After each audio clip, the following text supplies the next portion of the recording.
नमस्कार, महा 83 डे न्यूजमध्ये आपले सर्वांचे हार्दिक स्वागत। कडकडत्या उन्हामध्ये आणि तेही मे महिन्याच्या उन्हामध्ये चक्क पाण्याचा धबधबा आपल्याला पाहण्यास मिळत आहे।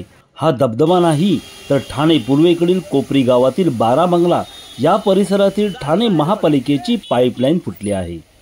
या ठाणे पूर्व कोपरी परिसरामध्ये गॅस पाईपलाईनचे काम जोमात सुरू आहे आणि या जोमात सुरू असलेल्या कामामध्ये येथील कामगारांनी कशा प्रकारे या पाईपलाईनला टोचा दिला आहे आपण पाहू शकता आणि किती ताकदीने ही पाईपलाईन फुटली आहे ते आपण बाजूच्या चित्रामध्ये पाहू शकता। आणि याच कामामुळे ठाणे महापालिकेचे लाखो लिटर पाणी वाया गेले आहे।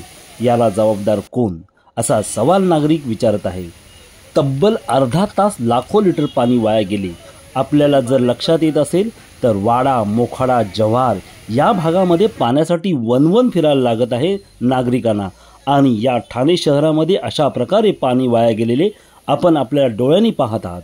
या दुर्दैवी दृश्याकडे ठाणे महापालिका कशा प्रकारे पाहते माहीत नाही, परंतु जे कोणी हे कृत्य केले आहे त्यांच्यावर पोलीस दप्तरी कडक शासन होईल का?